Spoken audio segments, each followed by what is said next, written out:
Hello everyone and welcome to Playback. I am your host Ricky Beans, and this week we will be bringing you news about the movie and gaming world, namely information about The Expendables 2, some news on Battlefield 3, in-depth details on Assassin's Creed Revelations Animus version box set, my opinion on the new Max Payne 3 trailer reveal, and a DVD review of Rango.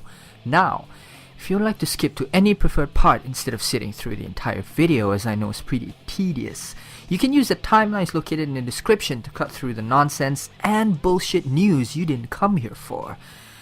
Yeah, see how considerate I am? Boom! Do you know what I loved about The Expendables? The poster? The skull with a gazillion weapons forming a wing? That all the action stars of the 80s, 90s, and present day come together to form a supergroup capable of taking over the world if they damn well please? This... What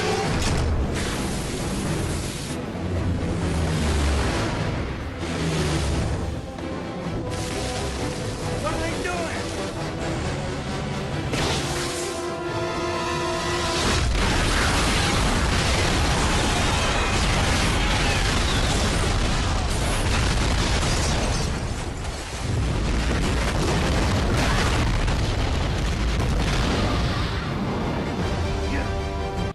Or the fact that the guy who's capable of this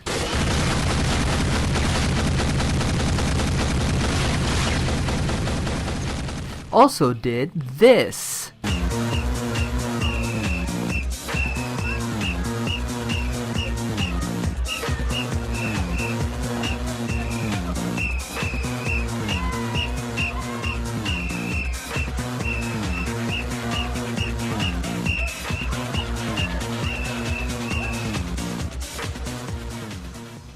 And this.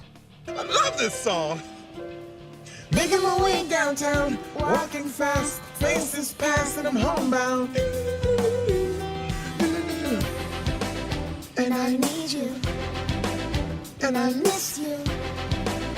And now I wonder if I could fall into the sky. Do you think time went past me by? 'Cause you know I'd walk 1,000 miles if I could just see you tonight. All of the above, damn it! But the best part has got to be this.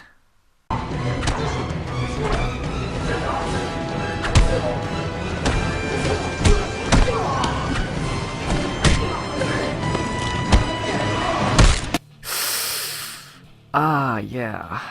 Do you think he would feel the bruise before his neck broke and he died? Nah, I don't know. None of us will ever know anyway.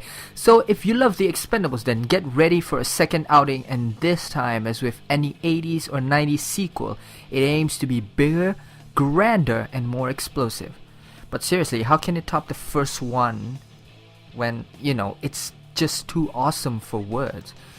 Well, Millennium Films, the production company behind the film, has released an official cast list on its website, and most of the previous cast is returning with the addition of Jean-Claude Van Damme and Chuck fucking Norris.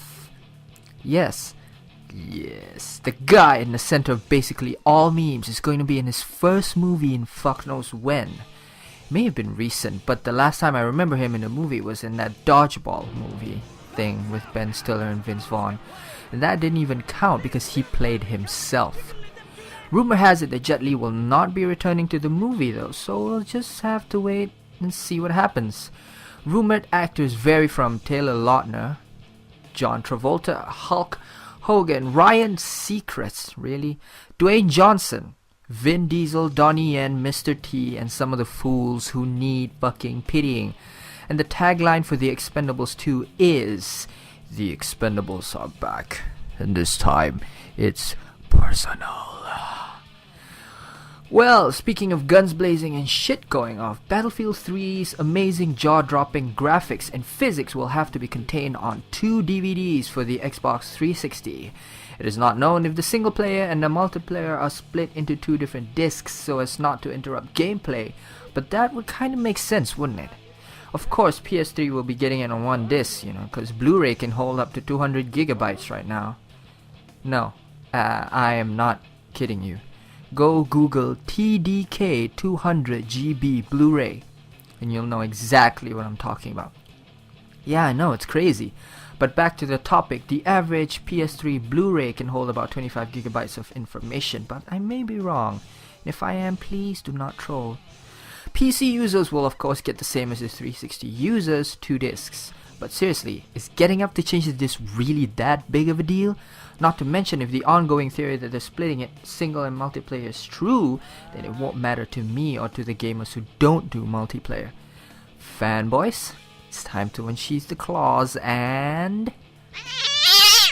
Speaking of which, the multiplayer beta release on the 29th of September is... shit. That's done. For 360 users, it's under game demos. For PS3 users, go to the PSN storefront and search for Battlefield 3. And for PC users, go to origin.com/free and follow the instructions there.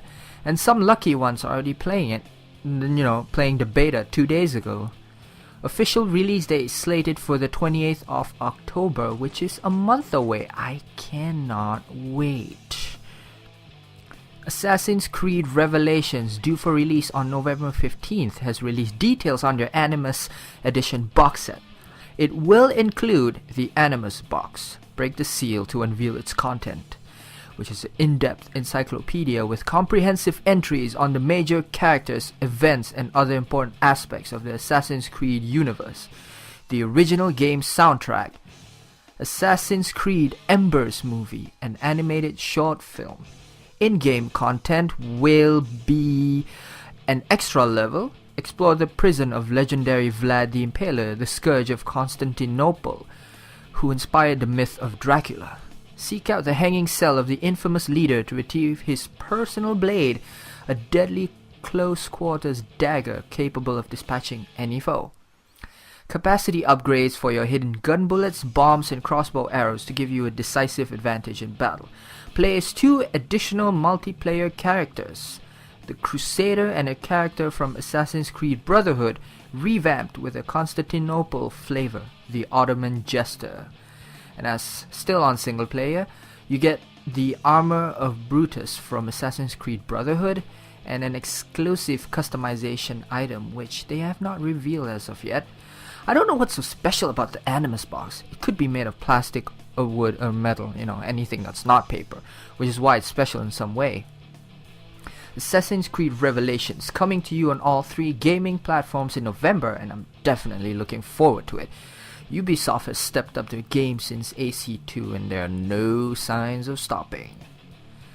And yes, the trailer for Max Payne 3 is finally up! Now, I have seen hundreds of negative comments about how Rockstar has destroyed this game by actually making Max see daylight. I don't know how that is a bad thing. And yeah, while the whole noir thing was what made Max Payne, continuing to live in that world would make Max seem like such an emo kid. Let's not forget that Rockstar actually had their hands in the world of Max Payne in the first and second game as a developer for the console versions. That haunting cello music is back, bullet time is back, which is not really a big deal anyway because since a lot of games implement that these days, so I hope they do something special with it. And please, for the love of all things wonderful in this universe, bring back the 360 Reload. And I hope they don't introduce, a cover system for Max Payne 3 because Max Payne does not fucking need cover. Yeah, and another thing, I can't remember the last time Rockstar made a bad game. Can you? And if you're bored and want to kill time, you should visit GameTrailers.com's Top 100 Trailers Countdown, which is still ongoing. They're at number 8 right now, I believe.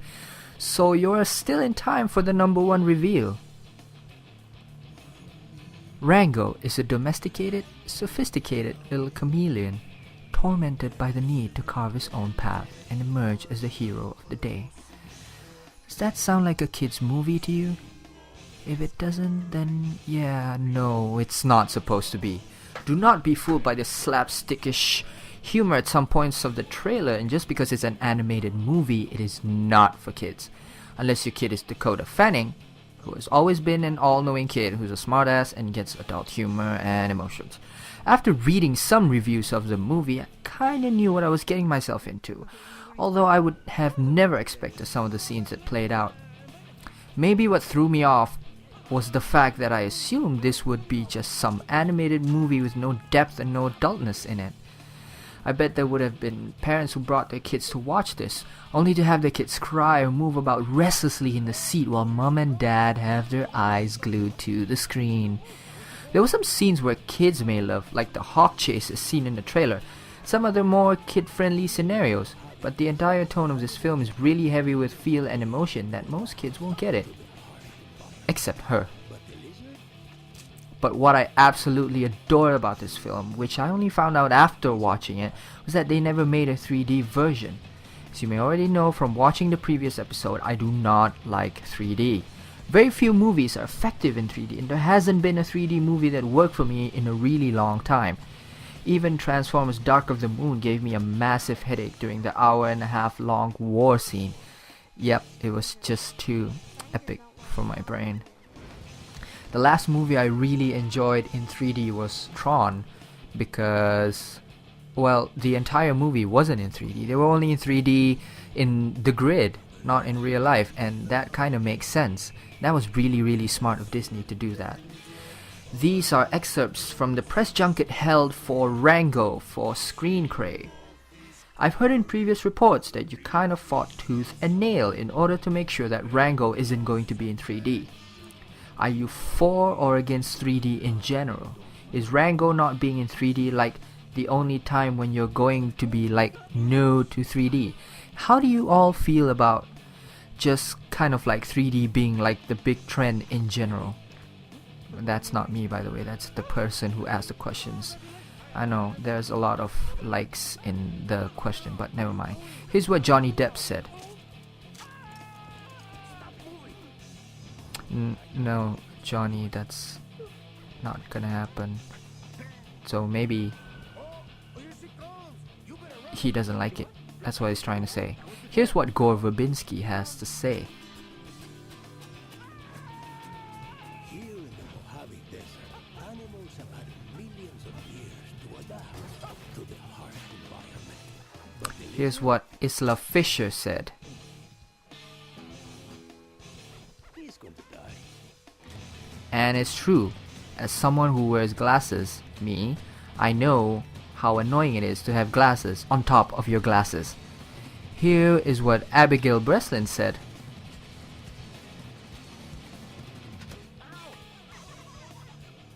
Who's that for? You're a stranger. Strangers don't last long here. I know, it made me dizzy too. And cue applause. 3D is not the answer to everything. The day they make every movie 3D, I am gonna stop watching movies and only wait for DVD releases. Yes, I am that adamant. Adamant. And for Rango, because it's an animated movie, it's hella easy to convert the entire movie to 3D. From what I know, it's as easy as pressing a button and then waiting. For other live-action movies, it's a little difficult.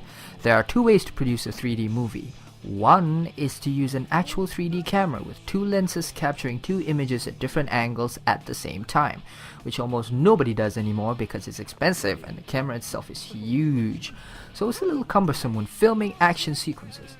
The second way is to retrofit the 3D effect during post-production.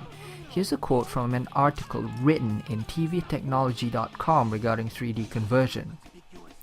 Yet, while the labor-intensive rotoscoping processes used by 3D feature filmmakers can cost $50,000 to $100,000 per minute to achieve the results they desire. $50,000 to $100,000 per minute? Yeah, really? Well, fuck me. That's not the reason why Gore doesn't want to do it. Like I said, for animated features it's easier, because everything is generated through a computer anyway. All they had to do is to duplicate the model and voila, 3D. Okay, enough about this 3D debacle. It'll never end if I don't end it first. Johnny Depp plays the titular character very well, I might add. The voice acting is top-notch, and Depp added a lot of character into Rango. From now on, every chameleon I imagine talking will sound like him. Yeah.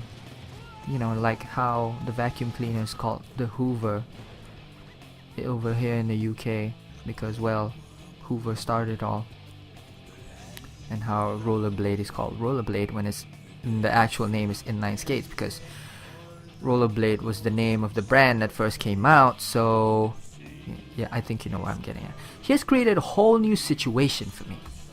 The storyline is interesting, for a lack of a better term. Overall, it is about how the man can, will, and already is screwing with you. The DVD release brings additional content with several new unreleased and deleted scenes, commentary from director Gore Verbinski, and also the non-theatrical ending. Although it's really no big loss thanks to the wonders of YouTube. Dagnammit technology! You've screwed with giant filming corporations for the last time. My recommendation for this movie? Buy it. It's a really good watch, I promise you. And try not to get kids into this, unless of course. This has been Playback, and thank you for watching. Until next time, bye.